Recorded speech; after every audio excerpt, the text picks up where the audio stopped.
പ്രിയ കൂട്ടുകാരെ, വിൻഡി നൈറ്റ്സിലേക്ക് സ്വാഗതം. കഴിഞ്ഞ ദിവസം കേട്ട അരുംകൊല എന്ന കഥയുടെ അവസാന ഭാഗത്തിലേക്ക് ഏവരെയും ക്ഷണിക്കുന്നു. ഈ കഥയുടെ ഫസ്റ്റ് പാർട്ടിൻ്റെ ലിങ്ക് ഡിസ്ക്രിപ്ഷനിൽ ചേർക്കുന്നുണ്ട്. നിങ്ങളുടെ സ്നേഹവും സപ്പോർട്ടും തുടർന്നും പ്രതീക്ഷിച്ചുകൊണ്ട് നമുക്ക് കഥയിലേക്ക് പോകാം. മഞ്ചേരി മെഡിക്കൽ കോളേജിൽ നിന്നും ഡയാലിസിസ് കഴിഞ്ഞ സൽമാന്റെ ഉമ്മയെയും കൂട്ടി അഷ്റഫിക്ക തന്റെ കാറിൽ വീടിനെ ലക്ഷ്യമാക്കി പോയിക്കൊണ്ടിരുന്നു. മനസ്സിൽ മുഴുവൻ ആദിയായിരുന്നു. സൽമാൻ ഇന്നലെ രാത്രി വിളിച്ചതാണ്. അതിനുശേഷം അവന്റെ ഒരു വിവരവുമില്ല. അവന്റെ ഉമ്മയോട് കള്ളം പറഞ്ഞ് ഇന്നത്തെ ദിവസം തൽക്കാലം ഒപ്പിച്ചു. പുറകിലെ സീറ്റിൽ അവന്റെ മൂത്ത താത്ത സലീനയുമുണ്ട്. അഷ്റഫിക്ക, സൽമാൻ ഇന്ന് വരില്ലേ? ആ ചോദ്യം അഷ്റഫിക്കാന്റെ ഉള്ളിൽ ചെറിയ പോറൽ വീഴ്ത്തിയെങ്കിലും അയാൾ തളരാതെ സ്റ്റിയറിംഗ് വളയം പിടിച്ചു. മിക്കവാറും ഇന്ന് എത്തേണ്ടതാണ്. ഞാൻ പറഞ്ഞില്ലേ, അവന്റെ മൊബൈൽ നഷ്ടപ്പെട്ടു. അതാ അവൻ വിളിക്കാത്തത്. ഒന്ന് രണ്ട് പേരെ കൂടി ഇന്ന് കാണാനുണ്ട്. അത് കഴിഞ്ഞാൽ പറ്റുമെങ്കിൽ ഇന്ന് തന്നെ അവൻ തിരിച്ചു വരും.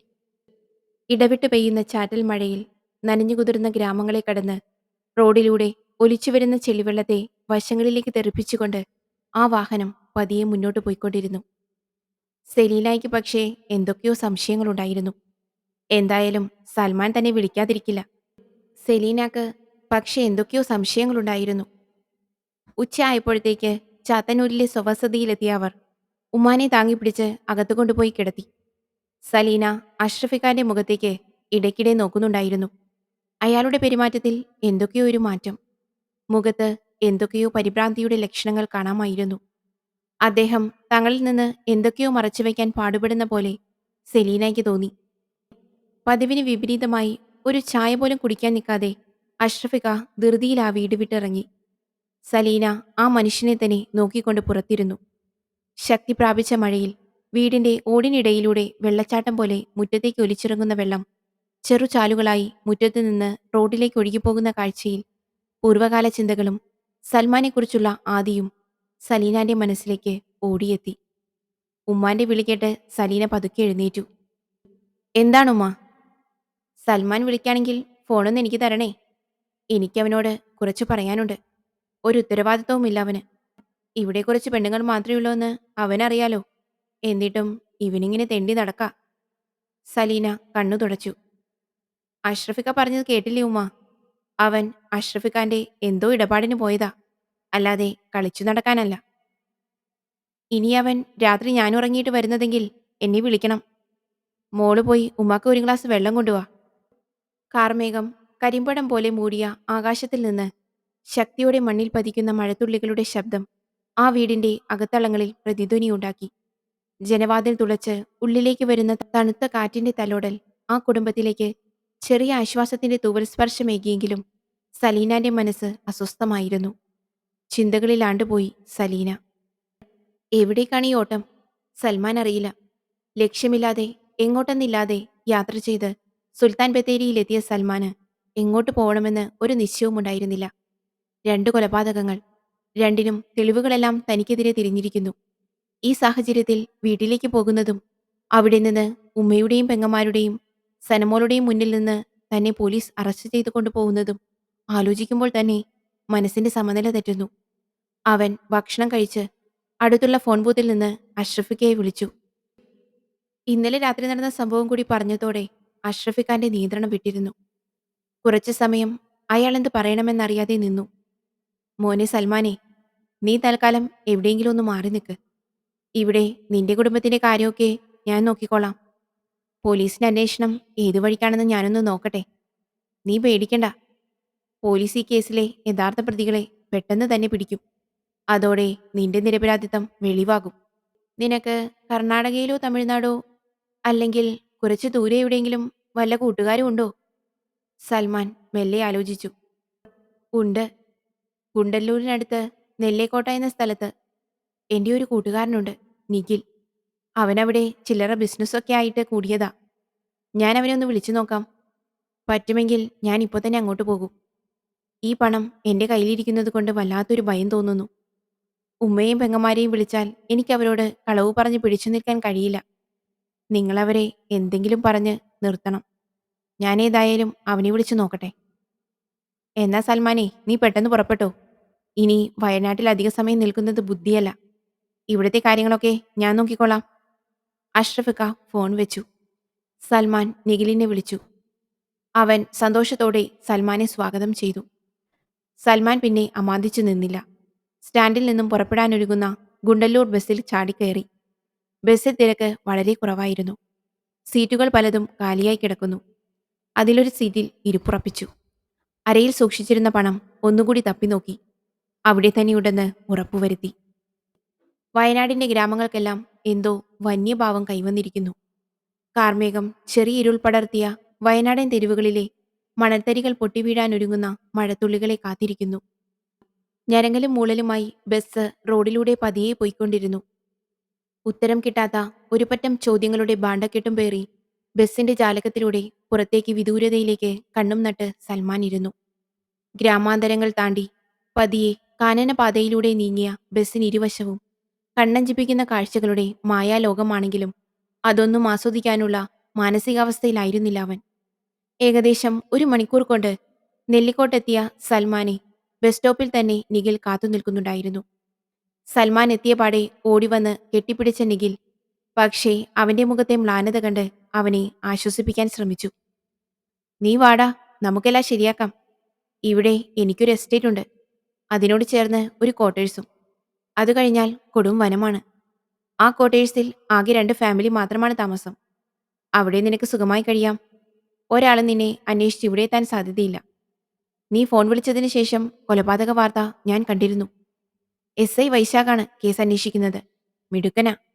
അയാൾ യഥാർത്ഥ പ്രതികളെ പിടികൂടുക തന്നെ ചെയ്യും. വാ, നമുക്കൊരു ചായ കുടിക്കാം. ബസ് ഇറങ്ങിയതിന്റെ എതിർവശത്തായുള്ള ഒരു ചെറിയ ചായക്കടയിൽ കയറി. നിഖിൽ 2 ചായ പറഞ്ഞു. കഴിക്കാൻ എന്തെങ്കിലും വേണോന്ന് ചോദിച്ചപ്പോൾ സൽമാൻ നിഷേധാർത്ഥത്തിൽ തലയാട്ടി. ചായ കുടി കഴിഞ്ഞ് കടയുടെ പുറത്തേക്കിറങ്ങിയ സൽമാൻ ഒന്ന് കണ്ണോടിച്ചു. ചെറിയൊരു കവല. സമയം ഏതാണ്ട് സന്ധ്യയോടടുക്കുന്നു. ഏതു സമയവും തകർത്തു പെയ്യാൻ കാത്ത് ആകാശത്ത് കാർമേഘം കരിനിഴൽ വീഴ്ത്തിയിരിക്കുന്നു. ചുറ്റുപാടും തേയിലത്തോട്ടങ്ങൾ. അതിനപ്പുറത്ത് ദക്ഷിണേന്ത്യയിലെ ഏറ്റവും വലിയ വന്യജീവി സങ്കേതങ്ങളിലൊന്നായ തമിഴ്നാട്ടിലെ മുതുമലൈ ടൈഗർ റിസർവ്. തോട്ടങ്ങൾക്കിടയിലൂടെയുള്ള ചെറിയ നടപ്പാതയിലൂടെ നിഖിൽ സൽമാനെയും കൂട്ടി അവന്റെ ക്വാർട്ടേഴ്സിലേക്ക് നടന്നു. പെട്ടെന്ന് ആകാശത്തു നിന്ന് വലിയ ശബ്ദത്തോടെ മഴത്തുള്ളികൾ ഭൂമിയിലേക്ക് പതിക്കാൻ തുടങ്ങി. അതോടൊപ്പം ആ തേയിലത്തോട്ടത്തിലാകെ മൂടിയിരുളിന്റെ കാഠിന്യം കൂടി തുടങ്ങി. നിഖിൽ ഒരു കുടയെടുത്ത് സൽമാനെ തോളോട് ചേർത്ത് പിടിച്ച് തോട്ടത്തിനും കൊടുവനത്തിനും ഇടയിലുള്ള ചെറിയ ക്വാർട്ടേഴ്സിലേക്ക് കൂട്ടിക്കൊണ്ടുപോയി. നിഖിൽ താമസിക്കുന്നത് കവലയ്ക്കടുത്തുള്ള ഒരു വീട്ടിലാണ്. അവന്റെ ഭാര്യയും മകനും അവളുടെ വീട്ടിൽ പോയതാണ്. അതുകൊണ്ട് ഇന്ന് സൽമാന്റെ കൂടെ ക്വാർട്ടേഴ്സിൽ അവന് കൂട്ടായി നിൽക്കാമെന്ന് നിഖിൽ തീരുമാനിച്ചു. ക്വാർട്ടേഴ്സിലെത്തിയ ശേഷം കുളിച്ച് ഫ്രഷായി നേരത്തെ തയ്യാറാക്കി വെച്ച ഭക്ഷണം കഴിച്ച ശേഷം ഇന്നലെ സംഭവിച്ച കാര്യങ്ങൾ സൽമാൻ വിശദമായി നിഖിലിന് മുന്നിൽ അവതരിപ്പിച്ചു. എല്ലാം ഒരു സിനിമാ കഥ പോലെ കേട്ട് തരിച്ചുനിന്ന നിഖിൽ എങ്ങനെ ഈ കുടുക്കിൽ നിന്നും തടിയൂരാം എന്നതിനെക്കുറിച്ച് ആലോചിച്ചു. പക്ഷേ ആലോചിക്കുന്തോറും മനസ്സിൽ ഊരാക്കുടുക്കുകൾ മുറുക്കിക്കൊണ്ടിരുന്നു. ആ കൊലപാതകവുമായി ബന്ധപ്പെട്ട് വന്ന ഒരു ഓൺലൈൻ മെസ്സേജ് നിഖിൽ സൽമാന് കാണിച്ചു കൊടുത്തു. അതിൽ കൊല്ലപ്പെട്ട 2 പേരുടെയും ഫോട്ടോസ് വ്യക്തമായി ഉണ്ടായിരുന്നു. സൽമാന് അത് കണ്ടപ്പോൾ എവിടെയോ കണ്ട് ഒരു ചെറിയ പരിചയം തോന്നി. പക്ഷേ മനസ്സാകെ ഭയചിന്തകളാൽ കെട്ടിപ്പിണഞ്ഞു കിടക്കുന്നതായതുകൊണ്ട് കൃത്യമായി ഓർത്തെടുക്കാൻ സാധിച്ചില്ല. കൽപ്പറ്റയിൽ അരങ്ങേറിയ ക്രൂരമായ 2 കൊലപാതകങ്ങളിൽ അറിയാതെ അതിന്റെ അഗാധമായ ചുഴിയിലേക്ക് എടുത്തെറിയപ്പെട്ട സൽമാന്റെ അവസ്ഥ ആലോചിച്ച് നിഖിലിനും ആ രാത്രി ഉറക്കം വന്നില്ല. പുറത്ത് ചോർന്നൊഴിഞ്ഞ മഴയിൽ ക്വാർട്ടേഴ്സിന് പുറകുവശത്തെ കൊടും വനത്തിൽ നിന്നും ചെവിയിലേക്ക് തുളച്ചുകയറുന്ന ശബ്ദശകലങ്ങളിൽ ഇനിയും തന്നെ കാത്തുകിടക്കുന്ന അപകടങ്ങളുടെ സൂചനയുണ്ടോ എന്ന് ചിന്തിച്ച് തിരിഞ്ഞും മറിഞ്ഞും കിടന്ന സൽമാൻ രാത്രിയുടെ അന്ത്യയാമങ്ങളിൽ എപ്പോഴോ ഉറക്കത്തിന് കീഴടങ്ങി. പിറ്റേന്ന് രാവിലെ 8 മണി. Kalpetta police station. കൃത്യസമയത്ത് സ്റ്റേഷനിൽ ഡ്യൂട്ടിക്കെത്തിയ SI വൈശാഖ് കോൺസ്റ്റബിൾ അനീഷിനെ തന്റെ ക്യാബിനിലേക്ക് വിളിപ്പിച്ചു. കൂട്ടത്തിൽ നല്ല കരുത്തും ബുദ്ധിയുമുള്ള ഒരു സിവിൽ പോലീസ് ഓഫീസറാണ് അനീഷ്. അതുകൊണ്ട് തന്നെ കേസിന്റെ കാര്യങ്ങളെല്ലാം വൈശാഖ് അയാളോട് ചർച്ച ചെയ്യാറുണ്ടായിരുന്നു. മേശയിൽ ആവി പറക്കുന്ന ചൂട് ചായ ഗ്ലാസ് ചുണ്ടിനോട് ചേർത്ത് വെച്ച് വൈശാഖ് തലയിൽ നിന്നും തൊപ്പിയെടുത്ത് ടേബിളിലേക്ക് വെച്ചു. താൻ ചായ കുടിച്ചോ? ഊവ് സാർ, ഞാൻ രാവിലെ വന്നയുടനെ ഒരു ചായ പതിവാ. ഓക്കെ. ഇന്നലത്തെ കൊല്ലപ്പെട്ട 2 വ്യക്തികളുമായി ബന്ധപ്പെട്ട കാര്യങ്ങളും അവരുടെ സുഹൃത്തുക്കളും അവരുടെ കുടുംബ പശ്ചാത്തലവും എല്ലാം പെട്ടെന്ന് തന്നെ അന്വേഷിക്കണം. പോസ്റ്റ്മോർട്ടം റിപ്പോർട്ട് പ്രകാരം സലാം കൊല്ലപ്പെടുന്നത് രാത്രി 8:30-നും 9:30-നും ഇടയിലാണ്. മരണകാരണം തലയുടെ പുറകുവശത്ത് എന്തോ ഒരു ആയുധം കൊണ്ടുള്ള ശക്തമായ പ്രഹരം. ശരീരത്തിന്റെ പല ഭാഗത്തും മർദ്ദനമേറ്റ പാടുകളുണ്ട്. സാഹചര്യ തെളിവുകളിൽ നിന്നും അതൊരു മുന്നേ പ്ലാൻ ചെയ്ത കൊലപാതകമല്ലെന്ന് വ്യക്തം. കുഞ്ഞബ്ദുള്ളയുടെ മൊഴിയനുസരിച്ച് ഹനീഫ എന്ന വ്യക്തി അവിടെ എത്തുന്നത് ഏകദേശം 9:15-ന്. ഇനി അജിത്തിന്റെ മരണം സംഭവിച്ചിട്ടുള്ളത് കഴുത്തിൽ കത്തിക്കൊണ്ടോ മറ്റോ ഉണ്ടാക്കിയ ആഴത്തിലുള്ള മുറിവ് കാരണം. മരണസമയം പുലർച്ചെ 2-നും 3-നും ഇടയ്ക്ക്. ഈ ഹനീഫ തന്നെയാണ് അവിടെയും മുറിയെടുത്തിരുന്നതെന്ന് ലോഡ്ജിലെ ജീവനക്കാരനായ ജോബിയുടെ മൊഴിയിൽ നിന്ന് വ്യക്തം. അവനവിടെ മുറിയെടുക്കുന്നത് രാത്രി 12 മണിക്ക് ശേഷം. എന്നാൽ അജിത്തിനെ കൊലപ്പെടുത്താൻ വേണ്ടി തന്നെയാണ് പ്രതി ലോഡ്ജിനുള്ളിൽ കടന്നതെന്നും അവൻ കൂടുതൽ സമയം അവിടെ തങ്ങിയിട്ടില്ല എന്നും വ്യക്തം. കൊല നടത്തിയുടൻ പ്രതി രക്ഷപ്പെട്ടിട്ടുണ്ട്. ഈ 2 സ്ഥലങ്ങളിലെയും കൊലപാതക സ്ഥലത്തുണ്ടായിരുന്നതും എന്നാൽ കൃത്യം നടന്നതിനു ശേഷം രക്ഷപ്പെട്ടതുമായ വ്യക്തിയാണ് ഹനീഫ എന്നുള്ളതിനാൽ നമ്മുടെ അന്വേഷണം ആ വ്യക്തിയെ കേന്ദ്രീകരിച്ചാവുന്നതാണ് കൂടുതൽ നല്ലത്. സംസാരത്തിനിടയ്ക്ക് അനീഷ് കയറി ഇടപെട്ടു.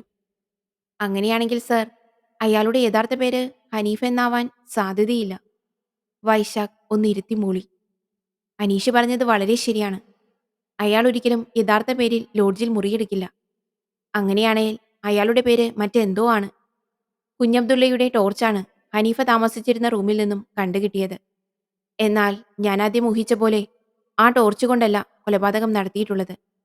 കൊല്ലപ്പെട്ട 2 പേരും ഒരു സ്ഥിരമായ അഡ്രസ്സ് ഉള്ളവരല്ല എന്നാണ് എന്റെ പ്രാഥമിക അന്വേഷണത്തിൽ വ്യക്തമായത്.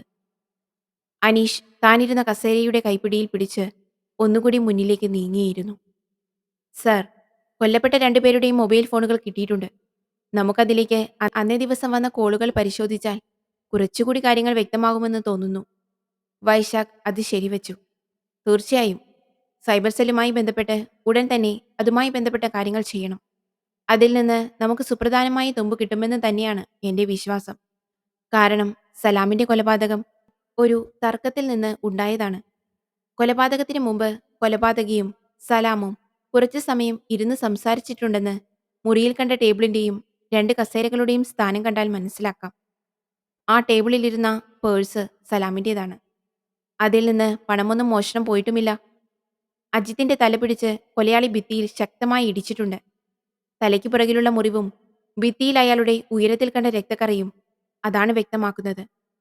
ആ രക്തക്കറ വാതിലിനോട് ചേർന്നായതുകൊണ്ട് വാതിൽ തുറന്നിട്ടയുടനെ കൊലയാളി അയാളെ കീഴ്പ്പെടുത്താനാണ് ശ്രമിച്ചതെന്നും മനസ്സിലാക്കാം.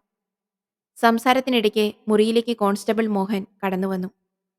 സർ, കൊല്ലപ്പെട്ട സലാമിന്റെ അയൽവാസി കുഞ്ഞബ്ദുള്ള വിളിച്ചിരുന്നു. മരണവാർത്ത ഫോട്ടോ സഹിതം പത്രത്തിൽ കണ്ടതനുസരിച്ചാണ് വിളിച്ചത്. ഇന്നലെ സലാമിനൊപ്പം വീട്ടിലേക്ക് കയറിപ്പോയത് കൊല്ലപ്പെട്ട അജിത്താണെന്ന് കുഞ്ഞബ്ദുള്ള മൊഴി തന്നിട്ടുണ്ട്. പക്ഷേ അയാൾ തിരിച്ചു പോകുന്നത് കണ്ടില്ലാത്രേ. വൈശാഖും അനീഷും മുഖാമുഖം നോക്കി. ഒന്നാലോചിച്ച ശേഷം വൈശാഖ് അനീഷിന്റെ നേർക്ക് തിരിഞ്ഞു. അപ്പോ ഈ കേസ് അത്ര പ്രയാസം പിടിച്ച ഒന്നാണെന്ന് ഞാൻ കരുതുന്നില്ല. കുഞ്ഞബ്ദുള്ളയുടെ ആദ്യത്തെ മൊഴി പ്രകാരം സലാം വൈകുന്നേരം വീട്ടിലേക്ക് പോകുമ്പോൾ കൂടെ ഒരാളുണ്ടായിരുന്നതായി പറഞ്ഞിരുന്നു. അപ്പോ ഞാൻ ഊഹിച്ച പോലെ സലാമിന്റെ മരണമാണ് അജിത്തിന്റെ കൊലപാതകത്തിന് കാരണം. ഒന്നുകിൽ സലാമിനെ കൊലപ്പെടുത്തിയത് അജിത്തും അതുമായി ബന്ധപ്പെട്ട് അജിത്തിനെ കൊലപ്പെടുത്തിയത് ഹനീഫ എന്ന പേരിൽ നമ്മൾ തിരയുന്ന വ്യക്തിയുമാവാം. പക്ഷേ അങ്ങനെ ചിന്തിക്കുമ്പോഴും അവിടെ കുറെ പ്രശ്നങ്ങളുണ്ട്. ഏതായാലും ഈ കൊലയാളി അധികം തെളിവ് നശിപ്പിക്കാൻ ശ്രമിച്ചിട്ടില്ല. വെപ്രാളത്തിൽ പെട്ടെന്ന് രക്ഷപ്പെടാനാണ് ശ്രമിച്ചത്. പക്ഷേ കൊല നടത്തിയ ആയുധം മാത്രം കണ്ടുകിട്ടിയിട്ടില്ല. എന്റെ അഭിപ്രായത്തിൽ സൈബർ സെല്ലിൽ നിന്നുള്ള അവരുടെ കോൾ ലിസ്റ്റും കൂടി കിട്ടുന്നതോടെ ഈ കേസ് നമുക്ക് തെളിയിക്കാനും കൊലപാതകിയെ വിളിച്ചത് കൊണ്ടുവരാനും സാധിക്കും. അനീഷ്, എത്രയും പെട്ടെന്ന് അതിനുള്ള ഏർപ്പാടുകൾ ചെയ്യേ. അനീഷ് കസേരയിൽ നിന്ന് എഴുന്നേറ്റു. ശരി സർ. വൈശാഖ് തൊപ്പിയും യൂണിഫോമും ശരിയാക്കി വെച്ച് സ്റ്റേഷനിൽ നിന്ന് ഇറങ്ങി വണ്ടിയെടുത്ത് കൽപ്പറ്റ സ്റ്റാൻഡിലേക്ക് യാത്രയായി. ആ യാത്ര ഏതോ ഒരു വലിയ തുമ്പ് തേടിയാണെന്ന് അനീഷിന് ഉറപ്പായിരുന്നു. വൈശാഖ് നേരെ തരിയോട് പോയി കവലയിലുള്ള കടയിലും പരിസരത്തുമുള്ള പയ്യന്മാരുടെ അടുത്തു നിന്നെല്ലാം മൊഴിയെടുത്തു. അദ്ദേഹത്തിന്റെ കേസന്വേഷണ രീതി വളരെ വ്യത്യാസമാണ്. ചില കാര്യങ്ങൾക്കെല്ലാം ഒറ്റയ്ക്കാണ് പോവുക. അതുപോലെ ചോദ്യം ചെയ്യലിലെല്ലാം വളരെ ശാന്തനായി ആളുകളോട് വളരെ അടുത്തിടപഴകിയാണ് സംസാരിക്കാറ്. സുപ്രധാനമായ ചില വിവരങ്ങൾ വൈശാഖ് അവിടെ നിന്ന് സംഘടിപ്പിക്കുകയുണ്ടായി. സലാമിന് ആ നാട്ടിൽ പരിചയക്കാരൊന്നും ഉണ്ടായിരുന്നില്ല. കൂട്ടുകെട്ടുകൾ മുഴുവൻ പുറത്തായിരുന്നു. സ്വന്തമായി ഒരു ബൈക്ക് ഉണ്ടായിരുന്നുവെങ്കിലും കുറച്ചു കാലമായി അത് വർക്ക്ഷോപ്പിലായതുകൊണ്ട് ബസ്സിലായിരുന്നു സമീപകാല യാത്രകൾ. ചില സമയത്ത് കാറുമായി വരാറുണ്ട്. എന്നാൽ സ്ഥിരമായി ആ കാറുകൾ കാണാറില്ല. കൊല്ലപ്പെട്ട അന്ന് ഉച്ച കഴിഞ്ഞ് സലാമും അജിത്തും ബസ്സിലാണ് തരിയോട് വന്നിറങ്ങിയത്. ഇത്രയും കാര്യങ്ങൾ മനസ്സിലായ ശേഷം കൽപ്പറ്റ സ്റ്റാൻഡിലെത്തിയ വൈശാഖ് ചില ബസ് ജീവനക്കാരിൽ നിന്നും കേസിനാവശ്യമായ വിവരങ്ങൾ ശേഖരിച്ചു. ഉച്ചയായപ്പോഴേക്ക് കൽപ്പറ്റ സ്റ്റാൻഡിൽ നിന്നും ഒരുത്തനെയും പൊക്കി വൈശാഖ് സ്റ്റേഷനിലെത്തി. കോൺസ്റ്റബിൾ മോഹനനെ തന്റെ ക്യാബിനിൽ വിളിച്ചു വരുത്തി. ഇയാൾക്കുള്ള ഉച്ചഭക്ഷണം ക്യാൻറ്റീനിൽ വിളിച്ചുകൊണ്ടുവരാൻ പറയണം. ഇദ്ദേഹം എന്റെ കൂടെയാണ് ഇന്ന് ഭക്ഷണം കഴിക്കുന്നത്. മോഹനൻ അയാളെ തന്നെ സൂക്ഷിച്ചു നോക്കി. എവിടെയോ കണ്ടു പരിചയമുള്ള മുഖം. ശരി സർ, ഭക്ഷണം ഞാൻ എത്തിക്കാൻ പറയാം. തിരിച്ചു നടക്കുമ്പോൾ മോഹനന്റെ മനസ്സിൽ ആ വ്യക്തിയെക്കുറിച്ചായിരുന്നു ചിന്ത. ആരായിരിക്കും അയാൾ? കേസുമായി വളരെയധികം ബന്ധപ്പെട്ട ഒരാളാണ് അതെന്ന് വ്യക്തം. അല്ലെങ്കിൽ ഒരിക്കലും വൈശാഖ് സാർ അയാളെയും കൂട്ടി സ്റ്റേഷനിൽ വരില്ല. ഇന്നലെ രാത്രി തിമിർത്ത് പെയ്ത മഴയുടെ ബാക്കി ഇന്നും പെയ്യാനൊരുങ്ങി ആകാശം കാർമേഘം കൊണ്ട് മൂടിയിരിക്കുന്നു. ഉച്ചഭക്ഷണവുമായി നിഖിൽ ക്വാർട്ടേഴ്സിലെത്തുമ്പോൾ വിദൂരതയിലേക്ക് നോക്കി ചിന്താമഗ്നനായി ഇരിക്കുകയാണ് സൽമാൻ. തന്റെ മനസ്സിലുള്ളതുപോലെ അന്തരീക്ഷത്തിനുമാകെ ഒരു ശോകഭാവം. നിഖിൽ കൊണ്ടുവന്ന ഭക്ഷണം രണ്ടാളും പങ്കിട്ട് കഴിച്ചു. നിഖിൽ അവനെ സമാധാനിപ്പിക്കാൻ ശ്രമിച്ചു. നീ പേടിക്കണ്ട, 2-3 ദിവസത്തിനുള്ളിൽ എല്ലാം കലങ്ങി തെളിയും. അതുവരെ നീ ഇവിടെ സുരക്ഷിതനാ. ലോഡ്ജിലോ നിനക്ക് വഴി കാണിച്ചു തന്ന മനുഷ്യനോടോ നീ നിന്റെ യഥാർത്ഥ പേരോ അഡ്രസ്സോ പറഞ്ഞിട്ടില്ല. അതുപോലെ തന്നെ നിന്റെ മൊബൈൽ നഷ്ടപ്പെട്ടത് കാരണം ഈ കൊല്ലപ്പെട്ട സലാമിനെ നീ നിന്റെ മൊബൈൽ ഫോൺ ഉപയോഗിച്ച് വിളിച്ചിട്ടുമില്ല. അതുകൊണ്ട് നിന്റെ നേരെ അന്വേഷണം തിരിയാൻ സാധ്യത വളരെ കുറവാണ്. കാർമേഘം ചെറിയ ഇരുൾ പടർത്തിയ സമീപത്തെ വനത്തിലെ കൂറ്റമരങ്ങൾക്കിടയിലൂടെയും മുൻഭാഗത്തുള്ള തേയിലത്തോട്ടങ്ങളിലേക്കും സൽമാൻ മാറി മാറി കണ്ണോടിച്ചു. പെട്ടെന്ന് സൽമാന്റെ മനസ്സിലേക്ക് ആ രൂപങ്ങൾ ഓടിവന്നു. കൊല്ലപ്പെട്ട സലാമിന്റെയും അജിത്തിന്റെയും കൊല്ലപ്പെട്ട് കിടക്കുന്ന ദൃശ്യങ്ങൾ സൽമാന്റെ കണ്ണിലൂടെ മിന്നിമറഞ്ഞു. ഒന്നാലോചിച്ച ശേഷം സൽമാൻ നിഖിലിന്റെ മുഖത്തേക്ക് നോക്കി. നീ ഇന്നലെ കാണിച്ചു തന്ന ആ ഓൺലൈൻ മെസ്സേജ് എടുക്ക്. കൊല്ലപ്പെട്ട സലാമിന്റെയും അജിത്തിന്റെയും ഫോട്ടോ ഒന്ന് കാണണം. നിഖിൽ കാര്യമൊന്നും മനസ്സിലാവാതെ ഫോണെടുത്ത് പരതാൻ തുടങ്ങി. എന്തുപറ്റി സൽമാനെ? നിനക്കവനെ മുന്നേ അറിയുമോ? നിഖിൽ മെസ്സേജ് എടുത്ത് ഫോൺ സൽമാന് നേരെ നീട്ടി. ആ ഫോട്ടോ നോക്കിയ സൽമാൻ അത്ഭുതത്തോടെ നിഖിലിന്റെ അടുത്തേക്ക് നീങ്ങിയിരുന്നു. എന്നിട്ട് സലാമിന്റെ ഫോട്ടോയിലേക്ക് ചൂണ്ടിക്കാണിച്ചുകൊണ്ട് പറഞ്ഞു, ഇപ്പോഴാണ് ഇവരെ എനിക്ക് ഓർമ്മ വന്നത്. ഞാൻ പണവുമായി കൽപ്പറ്റയിൽ നിന്ന് തരിയോട്ടേക്ക് ബസ്സിൽ വരുമ്പോൾ ഒരു പോക്കറ്റടി നടന്നതായി പറഞ്ഞില്ലേ? ആ ബസ്സിൽ വെച്ച് പോക്കറ്റടിക്കപ്പെട്ടത് ഈ സലാമിന്റെ പേഴ്സായിരുന്നു. കൊല്ലപ്പെട്ട അജിത്തും ആ ബസ്സിലുണ്ടായിരുന്നോ എന്ന് എനിക്ക് സംശയമുണ്ട്. പക്ഷേ നിഖിലിന് അപ്പോഴും കാര്യങ്ങൾ വ്യക്തമായി മനസ്സിലായില്ല. പക്ഷേ നീ സലാമിന്റെ ബോഡി കണ്ടപ്പോൾ എന്തുകൊണ്ട് ഈ സംഭവം തിരിച്ചറിഞ്ഞില്ല? സൽമാൻ അപ്പോഴും ആ അമ്പരപ്പിൽ നിന്ന് മുക്തമായിട്ടുണ്ടായിരുന്നില്ല. അയാളുടെ മുഖം കാണാത്ത തരത്തിലായിരുന്നു ബോഡിയുടെ കിടപ്പ്. പിന്നെ അജിത്തിന്റെ കാര്യം എനിക്കത്ര ഉറപ്പില്ല. അയാൾ ആ ബസ്സിലുണ്ടായിരുന്നോ എന്നത് എന്റെ സംശയം മാത്രമാണ്. പക്ഷേ സലാമിന്റെ പേഴ്സ് തന്നെയാണ് അന്ന് മോഷണം പോയത്, അതെനിക്കുറപ്പാ. നിഖിൽ ഒന്നിരുത്തി മൂളി. അപ്പോ കാര്യങ്ങൾ വീണ്ടും കുഴഞ്ഞല്ലോ. കൊലപാതകം, മോഷണം തുടങ്ങി ഈ കേസുമായി ബന്ധപ്പെട്ട കാര്യങ്ങളെല്ലാം നീ പോകുന്നിടത്ത് മാത്രം നടക്കുന്നത് എന്താണെന്നാണ് ഇതുവരെ മനസ്സിലാവാത്തത്. പോരാത്തതിന് നിന്റെ കയ്യിൽ കുഴൽപ്പണവും. പോലീസ് അന്വേഷണം നടത്തുമ്പോൾ അവർക്ക് ഈ സംഭവം കൂടി കിട്ടിയിട്ടുണ്ടെങ്കിൽ നിനക്കെതിരെ ഒരു തെളിവ് കൂടിയാവും. നീ ആ സമയം ബസ്സിൽ നിന്നിറങ്ങി ഓടിയതുകൊണ്ട് പോക്കറ്റടിച്ചത് നീയാണെന്ന ധാരണയിലാകും എല്ലാവരും. ഇതിപ്പോ ഈ കേസ് മുഴുവൻ നിന്റെ നേർക്ക് തിരിഞ്ഞിരിക്കുകയാണല്ലോ. സൽമാൻ അസ്വസ്ഥനായി തല ചൊറിഞ്ഞു. ഉമ്മയുടെയും പെങ്ങന്മാരുടെയും കാര്യം ഓർക്കുമ്പോഴാ ഒരു വിഷമം. ഇനി പോലീസെങ്ങാൻ വീട്ടിലേക്ക് അന്വേഷിച്ചു വന്നാൽ എന്തു ചെയ്യും? നീ ആ ഫോണൊന്ന് തന്നേ, ഞാൻ അഷ്റഫ് കാക്ക് ഒന്ന് വിളിക്കട്ടെ. അവിടെ കാര്യങ്ങൾ എന്തായാവൂ. നിഖിൽ കൊടുത്ത ഫോണെടുത്ത് അഷ്റഫ് കാക്ക് കുറേ തവണ വിളിച്ചെങ്കിലും അയാൾ ഫോണെടുത്തില്ല. എന്തു ചെയ്യണമെന്നറിയാതെ നിഖിലിന്റെ മുഖത്തേക്ക് നോക്കി സൽമാൻ പൊട്ടിക്കരഞ്ഞു. അവസാനം സൽമാൻ തന്റെ താത്ത സലീനയ്ക്ക് വിളിക്കാൻ തന്നെ തീരുമാനിച്ചു. വീട്ടിലെ കാര്യങ്ങൾ അറിയാതെ ആകെ ഭ്രാന്ത് പിടിച്ച അവസ്ഥയിലായിരുന്നു സൽമാൻ. നിഖിലിന്റെ ഫോണിൽ നിന്ന് സൽമാൻ സലീനാക്ക് വിളിച്ചു. നടന്ന സംഭവങ്ങളെല്ലാം സൽമാൻ അവളോട് തുറന്നു പറഞ്ഞു. അവസാനം അവൻ ഇതുകൂടി കൂട്ടിച്ചേർത്തു. നീ ഇത് മറ്റാരോടും പറയരുത്, പ്രത്യേകിച്ച് ഉമ്മയോട്. അവർക്ക് സഹിക്കാൻ കഴിയില്ല. തന്റെ സഹോദരൻ ചെന്നുപെട്ട അതിഭയാനകമായ അപകടത്തിന്റെ അവസ്ഥ ആലോചിച്ച് അവൾക്ക് കരച്ചിലടക്കാൻ സാധിച്ചില്ല. വിതുമ്പലോടെ സലീന ഫോൺ ചെവിയോട് ചേർത്ത് പിടിച്ചു. സൽമാനെ, ഇനി നമ്മൾ എന്താ ചെയ്യാ? എനിക്കാകെ ശരീരം കുഴയുന്ന പോലെ. നിന്നെക്കുറിച്ചൊരു വിവരവുമില്ലാഞ്ഞിട്ട് ഇന്ന് രാവിലെ അഷ്റഫ് ഖാന്റെ വീട്ടിൽ പോയി. എന്നാൽ അഷ്റഫ് ഖാ രാവിലെ തന്നെ എങ്ങോട്ടോ പോയിരുന്നു. പിന്നീട് എത്ര വിളിച്ചിട്ടും ഫോൺ എടുക്കുന്നുമില്ല. 2-3 ദിവസം ചെലവിനുള്ള പണവും ഉമ്മായ്ക്കുള്ള മരുന്നും അഷ്റഫിക്ക എത്തിച്ചിട്ടുണ്ട്. അത് കേട്ട സൽമാന്റെ മനസ്സിൽ വീണ്ടും ഭയത്തിന്റെ ഉൾവിളികളുണ്ടായി. ഇനി അഷ്റഫിക്കാക്ക് വല്ല അപകടവും പറ്റി കാണുമോ? അദ്ദേഹം പോലീസിന്റെ പിടിയിലെങ്ങാനും പെട്ടാൽ അതോടെ തീരുമെല്ലാം. പോലീസിന്റെ മുന്നിൽ പോയി എല്ലാം തുറന്നു പറയണമെന്നുണ്ട്. പക്ഷേ പ്രശ്നം കയ്യിലുള്ള അഷ്റഫിക്കാന്റെ 4 ലക്ഷം രൂപയാ. അത് ഞാൻ പിന്നെ എങ്ങനെ ഉണ്ടാക്കി കൊടുക്കും? നീ പോയി അഷ്റഫിക്കാക്ക് എന്താ പറ്റിയെന്ന് അന്വേഷിക്കേ. ഞാൻ പിന്നെ വിളിക്കാം. സൽമാൻ ഫോൺ കട്ട് ചെയ്ത് നിഖിലിന്റെ മുഖത്തേക്ക് നോക്കി. നിഖിലിന് അവനെ എങ്ങനെ സമാധാനിപ്പിക്കണം എന്നൊരു നിശ്ചയവും ഉണ്ടായിരുന്നില്ല. അന്തരീക്ഷത്തെ ശബ്ദമുഖരിതമാക്കിക്കൊണ്ട് വീണ്ടും ശക്തിയായി മഴ പെയ്തു തുടങ്ങി. ക്വാർട്ടേഴ്സിനുള്ളിലേക്ക് മൂർച്ചയുള്ള വാൾ കണക്കെ തുളച്ചുവന്ന മിന്നലിന്റെ പ്രകാശം കൊണ്ട് ചുമർ രക്തവർണം കൊണ്ട് ജ്വലിച്ചു. നിഖിലും സൽമാനും പെട്ടെന്ന് അകത്ത് കയറി വാതിലടച്ചു.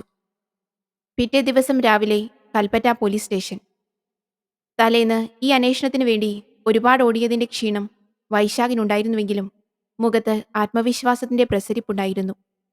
വീട്ടിലേക്ക് പോവാതെ പോലീസ് സ്റ്റേഷനിൽ തന്നെയായിരുന്നു വൈശാഖ് ഇന്നലെ തങ്ങിയിരുന്നത്.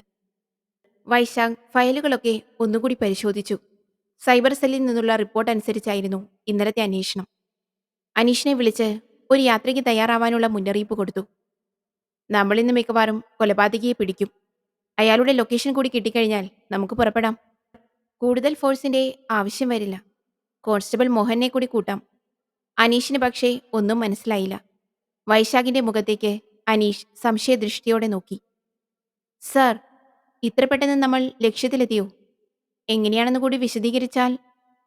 വൈശാഖ് അനീഷിനെ നോക്കി ചെറുതായിട്ടൊന്ന് പുഞ്ചിരിച്ചു. കുറച്ച് സമയം കൂടി കാത്തിരിക്കൂ. ആളെ കിട്ടിയാലേ കൂടുതൽ വിവരങ്ങൾ അറിയാൻ പറ്റൂ. പെട്ടെന്ന് വൈശാഖിന്റെ ഫോൺ ബെല്ലടിച്ചു. എടുത്തു സംസാരിച്ചതിന് ശേഷം ധൃതിയിൽ തൊപ്പിയെടുത്ത് തലയിൽ വെച്ചു. മോഹനനെ പെട്ടെന്ന് വിളിക്കൂ. നമുക്ക് പോകാൻ സമയമായി.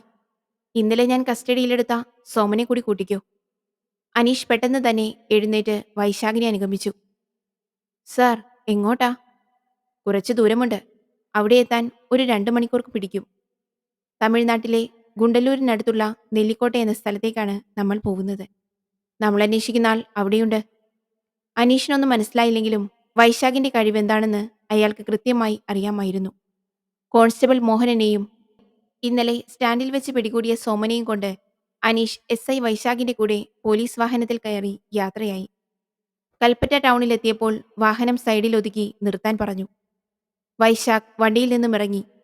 മുന്നിലുണ്ടായിരുന്ന ഒരു മെഡിക്കൽ സ്റ്റോറിൽ നിന്നും അദ്ദേഹം എന്തോ ഒരു മരുന്ന് വാങ്ങി. പിന്നീട് അവിടെയുണ്ടായിരുന്ന പയ്യനോട് എന്തൊക്കെയോ അന്വേഷിച്ചു. പിന്നീട് വണ്ടിയിൽ വന്ന് ചാടിക്കയറിയ വൈശാഖ് പെട്ടെന്ന് വണ്ടിയെടുക്കാൻ പറഞ്ഞു. അനീഷ് വൈശാഖിന്റെ മുഖത്തേക്ക് സൂക്ഷിച്ചു നോക്കി. ആത്മവിശ്വാസത്തിന്റെ പ്രസരിപ്പ് ആ മുഖത്ത് തിളങ്ങുന്നുണ്ടായിരുന്നു. സർ, നമുക്ക് തമിഴ്നാട് പോലീസുമായി ബന്ധപ്പെട്ടാലോ? നമ്മൾ അവിടെ എത്തും മുമ്പ് ആൾ രക്ഷപ്പെട്ടാലോ? വൈശാഖ് ശാന്തനായി ഒരു ചെറുപുഞ്ചിരിയോടെ പറഞ്ഞു. അതിന്റെ ആവശ്യമുണ്ടെന്ന് തോന്നുന്നില്ല. ഞാൻ മനസ്സിലാക്കിയതിൽ വെച്ച് പ്രതി അത്ര അപകടകാരിയോ നമ്മുടെ നീക്കങ്ങൾ അറിയാൻ മാത്രം ബുദ്ധിമാനോ അല്ല. അയാൾ അവിടെ തന്നെ ഉണ്ടാകും. ഗുണ്ടല്ലൂർ സ്റ്റേഷനിൽ എനിക്കൊരു സുഹൃത്തുണ്ട്, ആഷിഖ്. അവനെ ഞാൻ വിളിച്ച് രഹസ്യമായൊരു അന്വേഷണം നടത്തി. ആഷിഖ് പ്രതി താമസിക്കുന്ന ക്വാർട്ടേഴ്സ് ലൊക്കേറ്റ് ചെയ്തിട്ടുണ്ട്. ആ ക്വാർട്ടേഴ്സിന്റെ ഉടമസ്ഥന്റെ അഡ്രസ്സും സംഘടിപ്പിച്ചിട്ടുണ്ട്.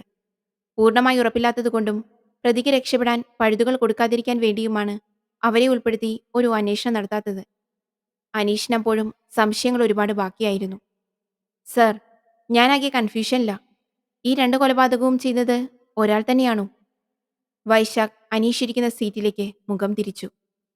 എന്റെ ഊഹം ശരിയാണെങ്കിൽ ഈ ചോദ്യങ്ങൾക്കുള്ള ഉത്തരങ്ങളെല്ലാം ഇന്ന് തന്നെ നമുക്ക് കണ്ടുപിടിക്കാം.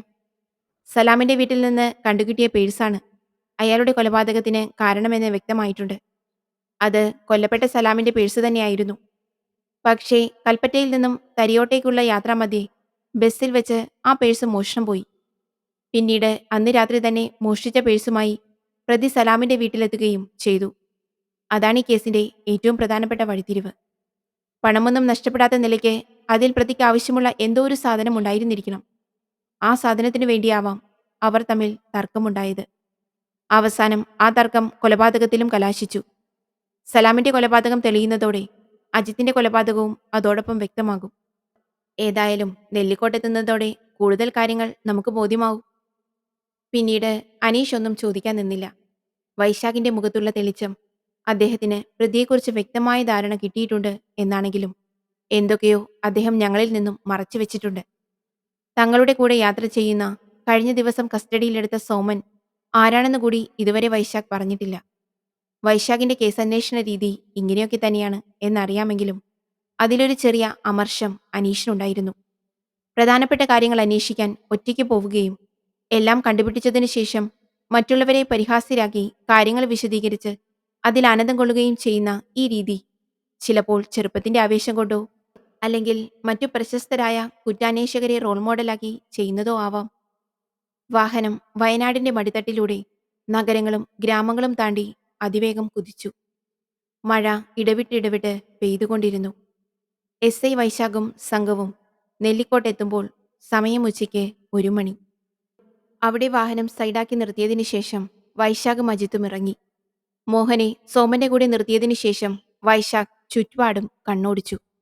അവിടെ ഉണ്ടായിരുന്ന ചായക്കടയിൽ കയറി വൈശാഖ് ഗുണ്ടല്ലൂർ പോലീസിലെ തന്റെ സുഹൃത്ത് ആഷിഖ് കൈമാറിയ അഡ്രസ് കാണിച്ചു. നിഖിൽ, സൗഗന്ധിക ഹൗസ്, നെല്ലിക്കോട്ട. അഡ്രസ് കണ്ടപാടെ കടയിലുണ്ടായിരുന്ന ചേട്ടൻ റോഡിന്റെ എതിർവശത്തേക്ക് കൈ ചൂണ്ടി.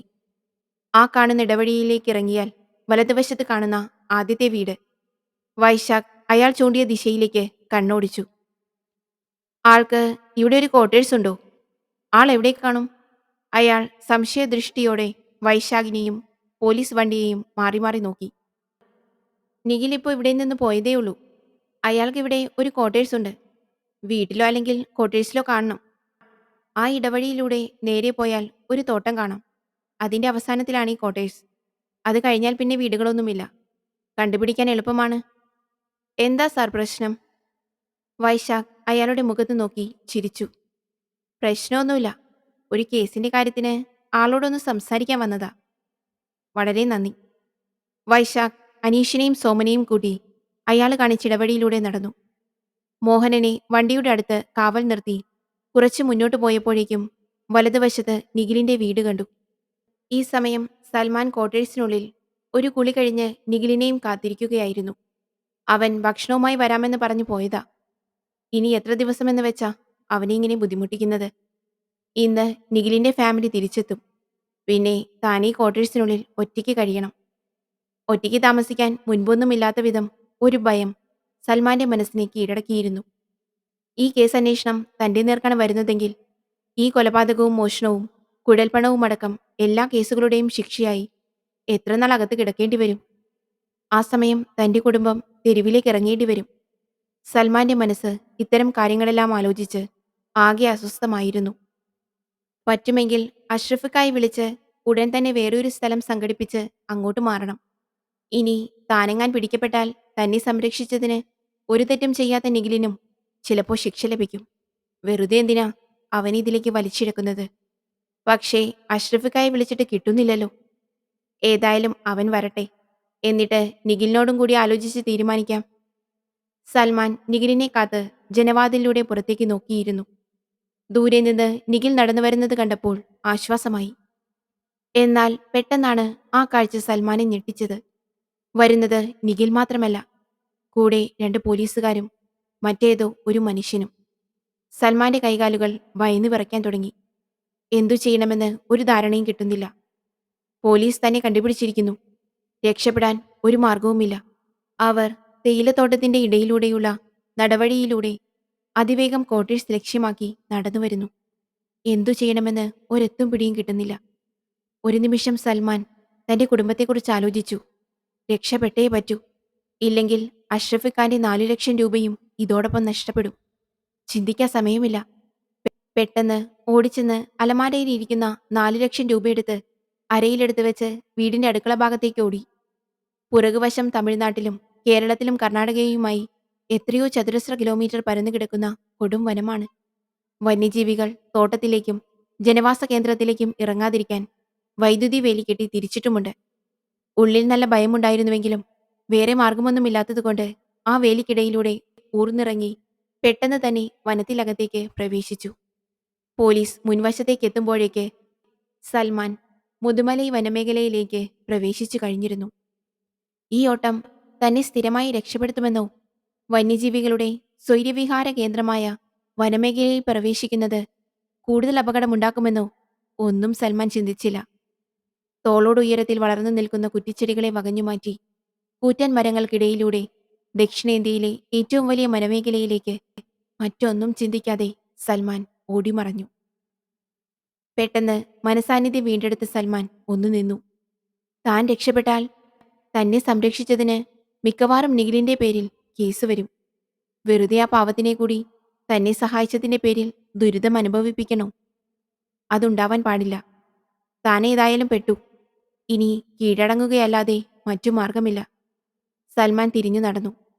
താണ്ടിയ ചവിട്ടടികൾ മുഴുവൻ ആ വനത്തിലൂടെ അവൻ തിരിച്ചോടി.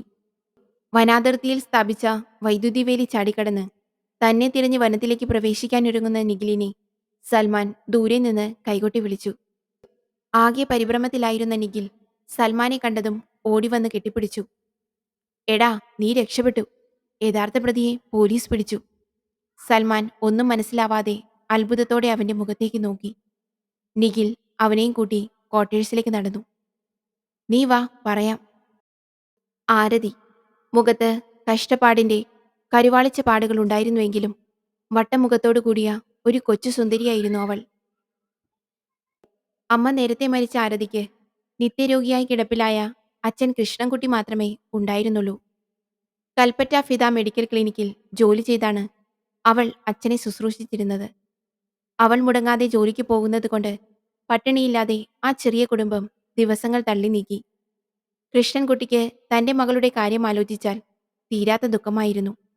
താൻ കാരണം സമയത്തിന് വിവാഹം പോലും കഴിക്കാതെ ആ പാവം തനിക്ക് വേണ്ടി ഇങ്ങനെ നീറിപ്പുകഞ്ഞ് ജീവിക്കുന്നത് കാണുമ്പോൾ അയാൾക്ക് പലപ്പോഴും വിതുമ്പലടക്കാൻ സാധിച്ചിരുന്നില്ല.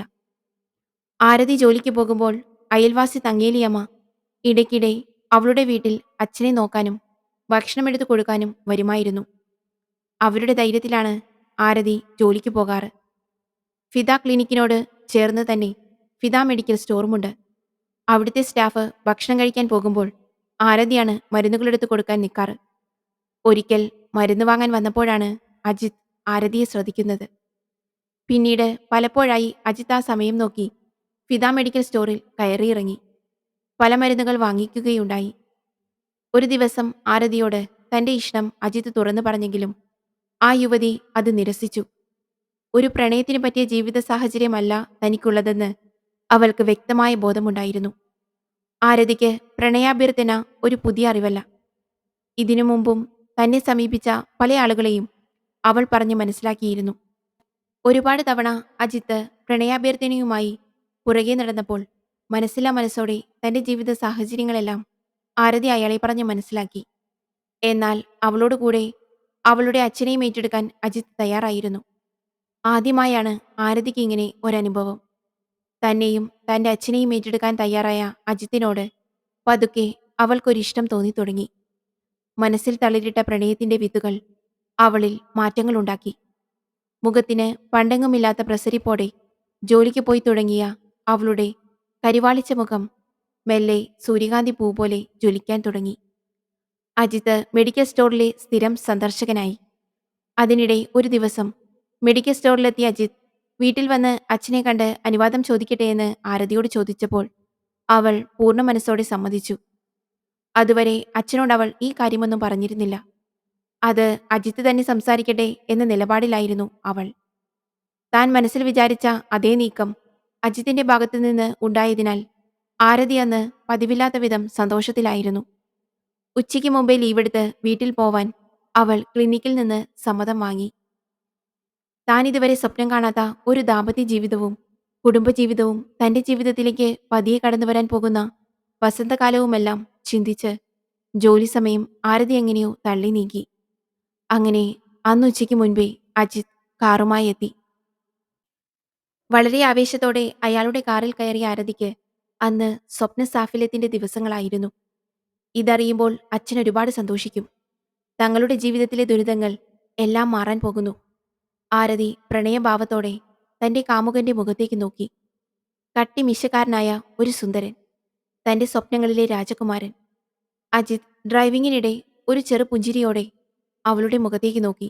ഷർട്ടിന്റെ പോക്കറ്റിൽ നിന്നും ഒരു കുക്കീസ് എടുത്ത് അവൾക്ക് നേർക്ക് നീട്ടി. ആരതി അത് വാങ്ങി കയ്യിൽ വെച്ചു. ആദ്യമായാണ് അജിത്ത് ഒരു സാധനം തനിക്ക് സമ്മാനിക്കുന്നത്. അജിത്ത് പോക്കറ്റിൽ നിന്ന് അടുത്ത കുക്കീസ് എടുത്ത് പൊതിയഴിച്ച് വായിലിട്ടു. വയനാടൻ മലനിരകളിൽ തളിരിട്ട തന്റെ പ്രണയത്തിന്റെ അടയാളമായി ആരതി ആ കുക്കീസിന്റെ കവർ പൊളിച്ച് പേഴ്സിൽ സൂക്ഷിച്ചു വെച്ചു. കാറിന്റെ ജാലകത്തിലൂടെ ഒഴുകിയെത്തിയ മന്ദമാരുതന്റെ തലോടലിൽ അവൾ ആ കുക്കീസ് വായിലിട്ട് നുണഞ്ഞു. പതിയെ ആ പ്രണയലഹരിയിൽ അവൾ ലയിക്കുകയായിരുന്നു. അവളുടെ കണ്ണുകൾ ചെറിയ ആലസ്യത്തോടെ അടഞ്ഞു തുടങ്ങി. ശരീരത്തിന് ഭാരമില്ലാതെ ഒരു ബലൂൺ പോലെ പറന്നു പോകുന്നു. പതിയെ അവൾ മയക്കത്തിന് കീഴടങ്ങി. മയക്കമുണരുമ്പോൾ താൻ നിൽക്കുന്ന സ്ഥലത്തെക്കുറിച്ച് ഒരു ധാരണയും ആരതിക്കുണ്ടായിരുന്നില്ല. തലയ്ക്ക് എന്തോ വലിയ ഭാരം തോന്നുന്നു. അവൾ ചുറ്റും കണ്ണോടിച്ചു. കുമ്മായമിളകിയ 4 ചുവരുകൾ. ഓടിട്ട മേൽക്കൂരയുടെ താഴെയുള്ള വിടവിലൂടെ ശരീരത്തിലേക്ക് തണുപ്പിരച്ചു കയറുന്നു. അപ്പോഴാണ് അവൾ തന്റെ ശരീരം ശ്രദ്ധിക്കുന്നത്. ദേഹത്ത് ഒരു വസ്ത്രം പോയിട്ട് ഒരു നൂലിഴ പോലുമില്ല. ആരതി 2 കൈയും ഉപയോഗിച്ച് തന്റെ ശരീരം മറക്കാൻ ശ്രമിച്ചു. അടിവയറ്റിൽ വല്ലാത്ത വേദന തോന്നുന്നു. തറയിൽ താൻ കിടന്ന സ്ഥലത്ത് രക്തത്തുള്ളികൾ കൂടി കണ്ട അവൾ താൻ ചതിക്കപ്പെട്ടുവെന്ന് മനസ്സിലാക്കി. താൻ വിശ്വസിച്ച അജിത് തന്നെ വഞ്ചിച്ചിരിക്കുന്നു. അവളുടെ മനസ്സിൽ സങ്കടവും ദേഷ്യവും നിരാശയും മാറിമറഞ്ഞു. അവൾ ഉറക്കെ നിലവിളിച്ചു. പക്ഷേ അവളുടെ ആ കരച്ചിൽ കേൾക്കാൻ ആ പരിസരത്ത് ഒരു മനുഷ്യജീവി പോലും ഉണ്ടായിരുന്നില്ല. പതിയെ ചുമരിന്റെ മൂലയിൽ അടുക്കി വെച്ച തന്റെ വസ്ത്രങ്ങൾ ഓരോന്നായി ആരതി എടുത്തു ധരിച്ചു. കതക് പിടിച്ച് വലിച്ചു നോക്കി. ഇല്ല, തുറക്കുന്നില്ല. പുറത്തുനിന്ന് ആരോ ലോക്ക് ചെയ്തിട്ടുണ്ട്. തനിക്ക് സംഭവിച്ച ദുർഗതിയോർത്ത് നിരാശയായി അവൾ ചുമരിൽ ചാരിയിരുന്നു. താനൊരു പവിഴച്ചെപ്പ് പോലെ സൂക്ഷിച്ച തന്റെ ചാരിത്ര്യം ആരൊക്കെയോ കവർന്നെടുത്തിരിക്കുന്നു. ആരതി നിസ്സഹായായിക്കൊണ്ട് ഉറക്കെ കരഞ്ഞു. പെട്ടെന്ന് മനസാന്നിധ്യം വീണ്ടെടുത്ത അവൾ അച്ഛനെക്കുറിച്ചോർത്തു. പാവം, തന്നെ കാണാതെ സങ്കടപ്പെടുന്നുണ്ടാകും. സമയം എത്രയായി എന്ന് ഒരു അറിവുമില്ല. പുറത്തുനിന്ന് എന്തോ ശബ്ദം കേൾക്കുന്നു. ആരോ വരുന്നുണ്ട്. ആരതി പേടിച്ചു മുറിയുടെ മൂലയിലേക്ക് ചുരുണ്ടുകൂടി. ആ വാതിൽ തുറന്ന് അകത്തു വന്നത് ആരതി പ്രതീക്ഷിച്ച പോലെ അജിത്തല്ലായിരുന്നു. ഉയരം കൂടിയ കരുത്തുറ്റ ഒരു മനുഷ്യൻ. ആ മനുഷ്യന്റെ മുഖത്ത് ക്രൂരത സ്ഫുരിക്കുന്ന ഒരുതരം പൈശാചിക ചിരി. ഈ മനുഷ്യനും തന്നെ പ്രാപിച്ചിട്ടുണ്ടാവുമോ? ഒരുതരം അറപ്പോടെ ആരതി അയാളുടെ മുഖത്തേക്ക് നോക്കി. ആഹാ, വസ്ത്രമൊക്കെ എടുത്തിട്ടല്ലേ? കൊള്ളാം, നീയൊരു വല്ലാത്തൊരു ചരക്ക് തന്നെ. നീ പേടിക്കണ്ട, നിനക്കൊന്നും സംഭവിക്കില്ല. അത്രയ്ക്ക് ക്രൂരരൊന്നുമല്ല ഞങ്ങൾ. നീ നിന്റെ മറ്റവനെയാവും പ്രതീക്ഷിക്കുന്നതല്ലേ? അവൻ പണ്ടേ ഇങ്ങനെ, കാര്യം കഴിഞ്ഞാൽ പിന്നെ സ്ഥലം വിടും. നിന്നെ ഞങ്ങൾ മർദ്ദിച്ചിട്ടില്ല. നിന്റെ ശരീരത്തെ സ്നേഹിച്ചിട്ടേയുള്ളൂ. നിന്നെ ഇതുപോലെ തന്നെ വീട്ടിലെത്തിച്ചു തരാം. ഇടയ്ക്കിടെ കണ്ടുകൊണ്ടിരിക്കാൻ നിന്റെ കുറെ വീഡിയോയും ഫോട്ടോസും ഞങ്ങൾ എടുത്തിട്ടുണ്ട്. പുറത്ത് ആരോടെങ്കിലും ഈ വിവരം പറഞ്ഞാൽ പിന്നെ ഈ ദൃശ്യങ്ങളെല്ലാം ഇന്റർനെറ്റിൽ ലോകം മുഴുവനും കാണും. മിണ്ടാതിരുന്നാൽ ഒരു കുഴപ്പവുമില്ലാതെ തനിക്ക് പഴയ പോലെ തന്നെ ജീവിക്കാം. അവൾക്ക് അയാളെ അനുസരിക്കുകയല്ലാതെ നിവർത്തിയില്ലായിരുന്നു. ജീവിക്കാനുള്ള കൊതി കൊണ്ടല്ല, അച്ഛന്റെ കാര്യം ഓർത്തിട്ടാ. അല്ലേൽ ഈ ജീവിതം തന്നെ ഇവിടെ അവസാനിപ്പിക്കാമായിരുന്നു. എങ്ങനെയും രക്ഷപ്പെടണം. അവൾ പുറത്തേക്കോടി. എന്നാൽ ആ വീടിനു വെളിയിൽ ചുറ്റും കൊടും വനമായിരുന്നു. അവസാനം ഗത്യന്തരമില്ലാതെ അയാളുടെ കൂടെ പോവാൻ ആരതി തീരുമാനിച്ചു. അച്ഛന്റെ മരുന്ന് മുടങ്ങിയിട്ടുണ്ടാവും. ഭക്ഷണവും കഴിച്ചു കാണില്ല. അതോർത്തപ്പോൾ ആരതിക്ക് എങ്ങനെയെങ്കിലും വീടെത്തിയാൽ മതിയെന്നായിരുന്നു. പുറത്തേക്ക് കടന്നപ്പോഴാണ് സമയം രാത്രിയാവാറായി എന്ന് ബോധ്യമായത്. നേരത്തെ അജിത്ത് കൊണ്ടുവന്ന കാറുമായി ആരതി അയാൾ അവളുടെ കവലയ്ക്ക് കുറച്ചു പുറകിലായി ഇറക്കിവിട്ടു. പോവുമ്പോൾ പുറത്താരോടെങ്കിലും ഇത് പറഞ്ഞാലുണ്ടാവുന്ന ഭവിഷ്യത്തുകളെക്കുറിച്ച് അയാൾ ഒന്നുകൂടി സൂചിപ്പിച്ചു. വീട്ടിലെത്തിയ ആരതി അച്ഛന്റെ അടുത്ത് ഓടിയെത്തി. അച്ഛനെ എന്തൊക്കെയോ നുണകൾ പറഞ്ഞ് അവൾ വിശ്വസിപ്പിച്ചു. മരുന്നും ഭക്ഷണവുമൊക്കെ എടുത്തു കൊടുത്തതിന് ശേഷം ബാത്റൂമിൽ കയറി വാതിലടച്ച് അവൾ പൊട്ടിക്കരഞ്ഞു. തന്നെ ചതിച്ച അജിത്തിനോട് അവൾക്ക് വല്ലാത്ത പക തോന്നി. പക്ഷേ ദുർബലയായ തനിക്ക് എന്തു ചെയ്യാൻ സാധിക്കും? അവൾ തന്റെ അച്ഛനു വേണ്ടി എല്ലാം മറക്കാൻ തീരുമാനിച്ചു. പിറ്റേന്ന് നൊമ്പരങ്ങളെല്ലാം ഉള്ളിലൊതുക്കി അവൾ ക്ലിനിക്കിലേക്ക് പോയി. എന്നാൽ പതിവ് പോലെ ജോലിയിൽ ശ്രദ്ധിക്കാൻ അവൾക്ക് സാധിച്ചില്ല. അവളുടെ കണ്ണുകൾ മുഴുവൻ ആൾക്കൂട്ടത്തിൽ ആ മനുഷ്യനെ തിരഞ്ഞു. എന്നാൽ തന്നെ വഞ്ചിച്ച അജിത്തിനെ ആരതിക്ക് പിന്നെ കാണാൻ സാധിച്ചില്ല. അയാൾ തന്റെ അടുത്തിരിക്കുള്ള ചൂണ്ടയൊരുക്കുകയായിരുന്നു. അങ്ങനെ 2 മാസത്തിനു ശേഷം ഒരു ദിവസം ആരതി ജോലി കഴിഞ്ഞ് വീട്ടിലെത്തിയപ്പോൾ വീടിനകത്ത് പതിവില്ലാത്ത അതിഥികൾ. അകത്ത് കയറിയപ്പോൾ തന്നെ പെണ്ണുകാണാൻ വന്ന കൂട്ടരാണെന്ന് മനസ്സിലായി. ഒരു ചെറുപ്പക്കാരനും ബ്രോക്കറും മാത്രമാണ് ഉണ്ടായിരുന്നത്. ഇനിയും ഒരാൾക്ക് മനസ്സും ശരീരവും പകുത്തു നൽകാൻ അവൾക്ക് താല്പര്യമില്ലായിരുന്നു. എന്നാൽ അച്ഛൻ അവളെ ഒരുപാട് നിർബന്ധിച്ചു. വിവാഹം കഴിഞ്ഞാൽ അച്ഛനെയും കൂടി വീട്ടിലേക്ക് കൊണ്ടുപോവാമെന്നായിരുന്നു വാഗ്ദാനം. അജിത് തനിക്ക് നൽകിയ അതേ വാഗ്ദാനത്തോട് പക്ഷേ ആതിരയ്ക്ക് താല്പര്യമുണ്ടായിരുന്നില്ല. അച്ഛന്റെ നിർബന്ധത്തിന് വഴങ്ങി അവൾ ചായയുമായി അയാളുടെ മുന്നിൽ പോയി നിന്നു. നിതീഷ് എന്നായിരുന്നു ആ ചെറുപ്പക്കാരന്റെ പേര്. അയാൾക്ക് ആരതിയെ ഇഷ്ടമായി. അവർ പോയതിനു ശേഷം കൃഷ്ണൻകുട്ടി ആരതിയെ ഒരുപാട് നിർബന്ധിച്ചു. എത്ര കാലമെന്ന് വെച്ചാ എന്റെ മോളിങ്ങനെ എനിക്ക് വേണ്ടി മാത്രം ജീവിക്കുന്നത്? ആ മനുഷ്യന് തന്റെ മകളുടെ ഭാവി മാത്രമായിരുന്നു ലക്ഷ്യം. അവസാനം ഗത്യന്തരമില്ലാതെ ആരതി ആ വിവാഹത്തിന് സമ്മതിച്ചു. പക്ഷേ വിവാഹത്തിന് മുമ്പ് തന്റെ ജീവിതത്തിൽ നടന്ന ദുരന്തങ്ങൾ എങ്ങനെയെങ്കിലും അയാളെ അറിയിക്കണമെന്നുണ്ടായിരുന്നു ആരതിക്ക്. അതിനിടയിൽ ഒരു ദിവസം ക്ലിനിക്കിലേക്ക് നിതീഷ് ആരതിയെ കാണാൻ വന്നു. ആരതിയുടെ മുഖത്തുണ്ടായിരുന്ന മ്ലാനത അന്നേ അയാൾ ശ്രദ്ധിച്ചിരുന്നു. ഒരുപക്ഷെ തന്നെ ഇഷ്ടപ്പെടാതെ കുടുംബത്തിന്റെ നിർബന്ധത്തിനു വേണ്ടി സമ്മതിച്ചതാണോ എന്ന സംശയം നിതീഷിനുണ്ടായിരുന്നു. അത് തുറന്ന് സംസാരിക്കാൻ വേണ്ടിയായിരുന്നു നിതീഷ് ആരതിയെ അന്വേഷിച്ച് ഫിദ ക്ലിനിക്കിലെത്തിയത്. തുറന്ന് സംസാരിക്കാൻ ഒരവസരം കാത്തിരുന്ന ആരതിക്കും ആ കൂടിക്കാഴ്ച ഗുണം ചെയ്തു. അച്ഛനും അമ്മയും ഒരു സഹോദരനും ആക്സിഡന്റിൽപ്പെട്ട് മരണപ്പെട്ടതിനു ശേഷം ഒറ്റയ്ക്കായിരുന്നു ജീവിതം. കോളേജിൽ പഠിക്കുമ്പോൾ ഒരു പ്രണയമുണ്ടായിരുന്നു. പക്ഷേ വീട്ടുകാരുടെ നിർബന്ധത്തിന് വഴങ്ങി അവൾക്ക് വേറെ കല്യാണം കഴിക്കേണ്ടി വന്നു. അതിനുശേഷം പിന്നെ വിവാഹത്തെക്കുറിച്ച് ആലോചിച്ചിട്ടില്ല. അച്ഛന്റെ ഒരു ചെറിയ തോട്ടം നോക്കി കുറേ കാലം ഒറ്റയ്ക്ക് ജീവിച്ചു. ലക്ഷ്യമില്ലാത്ത ആ ജീവിതം അടുത്തപ്പോഴാണ് ഒരു വിവാഹത്തെക്കുറിച്ച് ചിന്തിച്ചത്. പിന്നീട് ഒരു ദിവസം ക്ലിനിക്കിൽ വെച്ച് യാദൃശ്ചികമായി ആരതിയെ കാണാനിടയായി. കുടുംബത്തെക്കുറിച്ച് അന്വേഷിച്ചപ്പോൾ ആരതിയെ വിവാഹം കഴിക്കുന്നതിലൂടെ ഒരച്ഛനെ കൂടി ലഭിക്കുമെന്നറിഞ്ഞപ്പോൾ ഒരു ബ്രോക്കറെ വിട്ട് അന്വേഷിച്ചതാണ്. നിതീഷിന്റെ കഥകളൊക്കെ കേട്ടപ്പോൾ ആരതിയുടെ കണ്ണിൽ നിന്നും കണ്ണുനീർ പൊഴിഞ്ഞു. സങ്കടത്തോടെ അവൾ തന്റെ ജീവിതത്തിൽ സംഭവിച്ച ദുരന്തങ്ങളെല്ലാം നിതീഷിനോട് പറഞ്ഞു.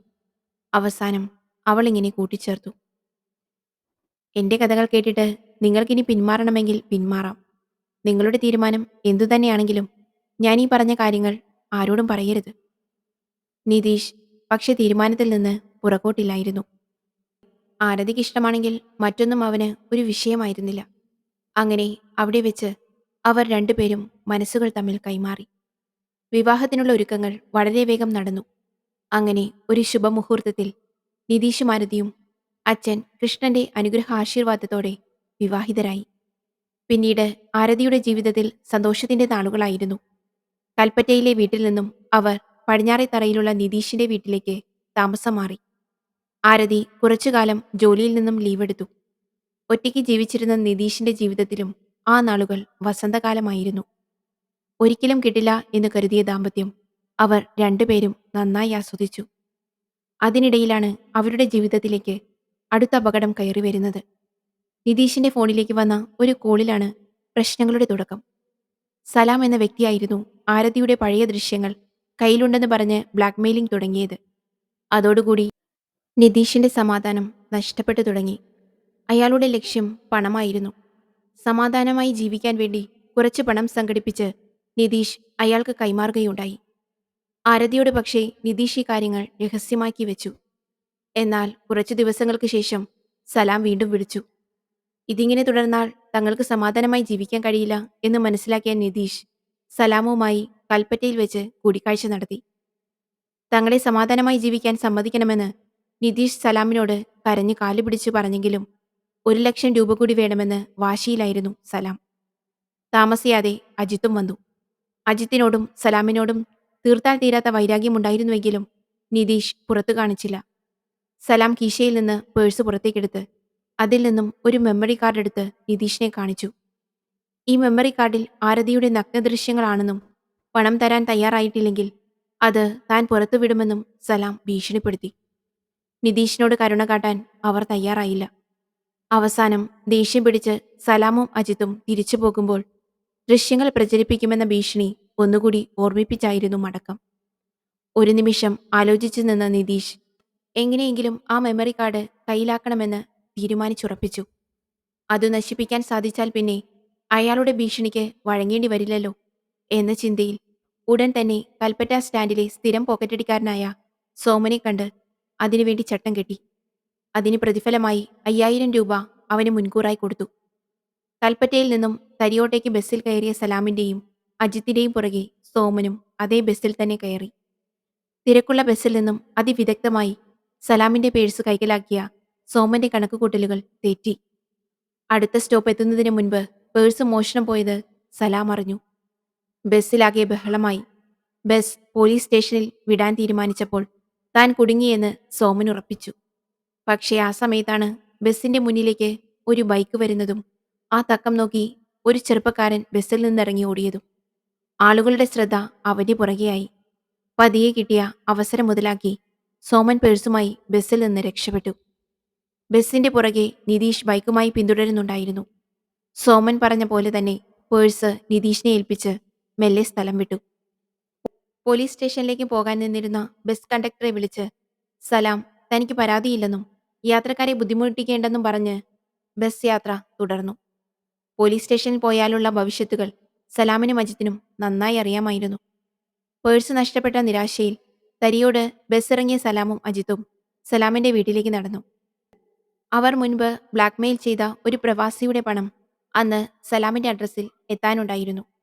ആ പണം വീതിച്ചെടുക്കാൻ തയ്യാറായി വീട്ടിൽ കാത്തിരുന്ന അവരുടെ പ്രതീക്ഷ തെറ്റി. കുഴൽപ്പണമായി അയക്കാമെന്ന് പറഞ്ഞിരുന്നെങ്കിലും സന്ധ്യയോടടുത്തിട്ടും ആരും പണവുമായി വരികയോ വിളിക്കുകയോ ചെയ്തില്ല. അവസാനം നിരാശനായി അജിത്ത് കൽപ്പറ്റയിലേക്ക് തിരിച്ചുപോയി. അജിത്ത് പുതിയൊരു പെൺകുട്ടിയെ ഏകദേശം തന്റെ പ്രണയവലയത്തിലാക്കി വെച്ചിരുന്നു. അതിരാവിലെ കൽപ്പറ്റ ശിവക്ഷേത്രത്തിന്റെ പരിസരത്ത് വെച്ച് ആ പെൺകുട്ടിയെ കാണാനായിരുന്നു ഉദ്ദേശം. ഒരുപാട് പെൺകുട്ടികളെ തന്റെ മോഹനവലയത്തിൽ വീഴ്ത്തി അവസാനം ഇരയെ മയക്കി സുഹൃത്ത് സലാമിനൊപ്പം പങ്കിട്ടെടുത്ത് പീഡിപ്പിക്കുകയും പിന്നീട് പണം തട്ടുകയും ചെയ്യുന്ന അജിത്ത് തന്റെ അടുത്ത ഇരയെ വീഴ്ത്താനുള്ള തന്ത്രങ്ങൾ മനസ്സിൽ മെനയാൻ തുടങ്ങി.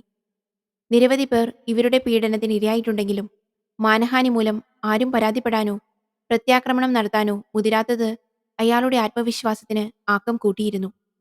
ബാറിൽ ചെന്ന് നന്നായി മദ്യപിച്ചതിനു ശേഷം അജിത്ത് കൽപ്പറ്റ പുഷ്പ ലോഡ്ജിൽ റൂമെടുത്ത് അവിടെ താമസിച്ചു.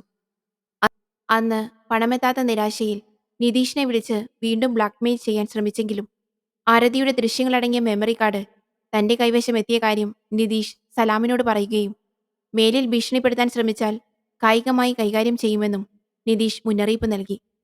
എന്നാൽ അതിന് സലാമിന്റെ മറുപടി നിതീഷിനെ വീണ്ടും പ്രതിസന്ധിയിലാക്കി. അജിത്തിന്റെ ലാപ്ടോപ്പിൽ ആ ദൃശ്യങ്ങൾ മുഴുവൻ കോപ്പി ചെയ്ത് വെച്ചിട്ടുണ്ടെന്ന് കേട്ടപ്പോൾ പിന്നെ നിതീഷിന് നിക്കപ്പുറതിയുണ്ടായിരുന്നില്ല. നേരെ ആ രാത്രി തന്നെ തരിയോടുള്ള സലാമിന്റെ വീട്ടിലെത്തി. നശിപ്പിച്ച മെമ്മറി കാർഡ് ഒഴികെ മോഷ്ടിച്ച ആ പേഴ്സ് നിതീഷ് സലാമിന് തിരിച്ചു കൊടുത്തു.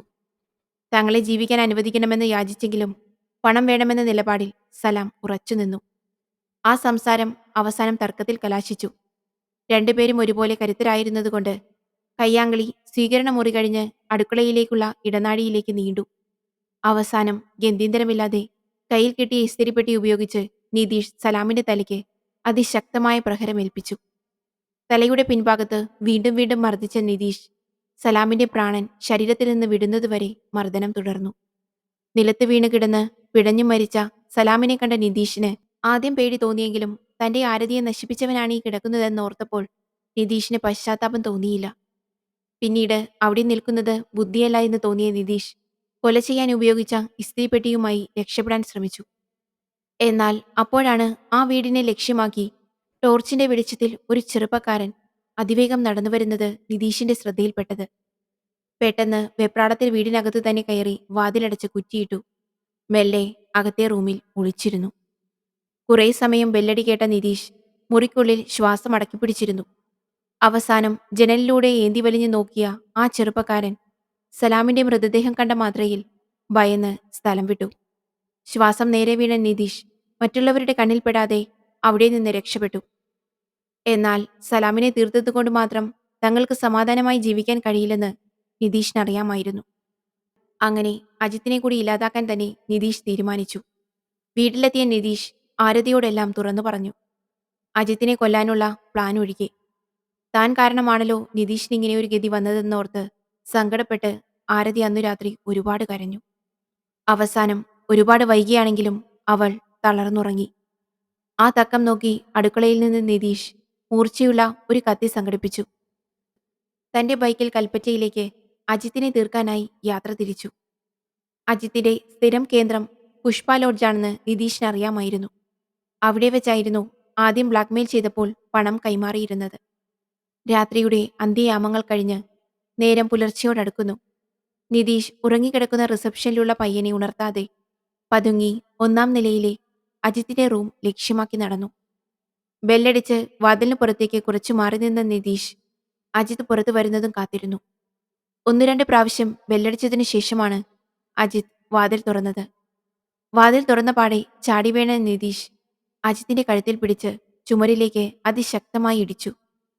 അപ്രതീക്ഷിതമായ ഇടിയുടെ ആഘാതത്തിൽ തളർന്ന് തല പൊട്ടി ചോര വാർന്നു തുടങ്ങിയ അജിത്തിന്റെ കഴുത്തിൽ നിതീഷിന്റെ കത്തി തുളഞ്ഞു കയറി.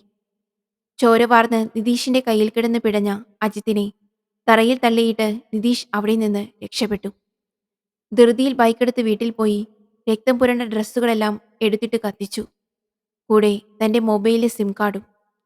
തൽക്കാലം ഒന്ന് മാറി നിൽക്കാൻ തീരുമാനിച്ച നിതീഷ് പിറ്റേന്ന് രാവിലെ മറ്റൊരു സിം കാർഡ് സംഘടിപ്പിച്ച് ഗുഡല്ലൂരിലുള്ള ഒരു സുഹൃത്തിനെ വിളിച്ചു. അയാൾ നെല്ലിക്കോട്ടെ ഒരു ക്വാർട്ടേഴ്സ് അറേഞ്ച് ചെയ്തു കൊടുത്തു.